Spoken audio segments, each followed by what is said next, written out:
Si Jesucristo pagó el precio por nuestro pecado, ¿por qué todavía sufrimos las consecuencias de nuestro pecado?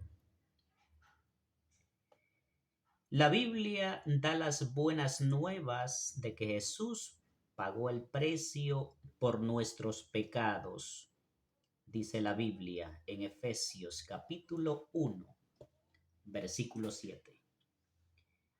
Sin embargo, en muchas formas todavía sufrimos las consecuencias de nuestros pecados.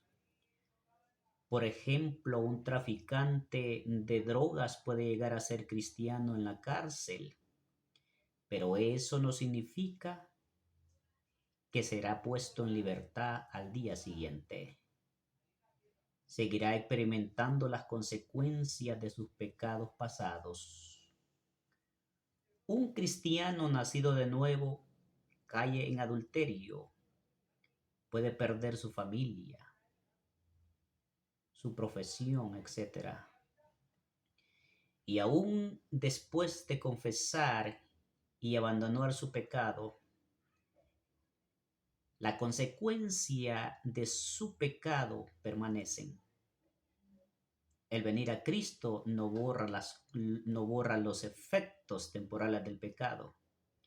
Por contrario, nuestra salvación garantiza que no enfrentaremos las consecuencias del pecado en la eternidad. Y la Biblia dice que la consecuencia del pecado es la muerte, y la muerte eterna. En Romanos capítulo 6, versículo 23. Y como pecadores merecemos estar eternamente separados de Dios y de su santidad. Y en la cruz del Calvario, Jesucristo pagó la pena de nuestro pecado con su propia sangre. El que no conoció pecado fue hecho pecado por nosotros, dice la Biblia en 2 de Corintios capítulo 5, versículo 21. Y sobre la base del sacrificio perfecto de Jesucristo, los que creen ya no están bajo la condenación de Dios.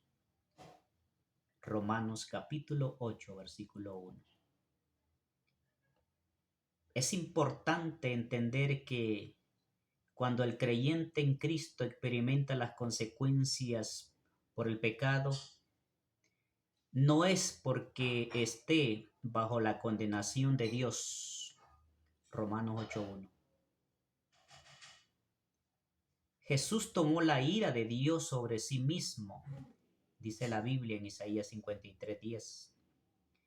Pero las consecuencias del pecado que todavía experimentan los creyentes podría clasificarse en una de esta manera.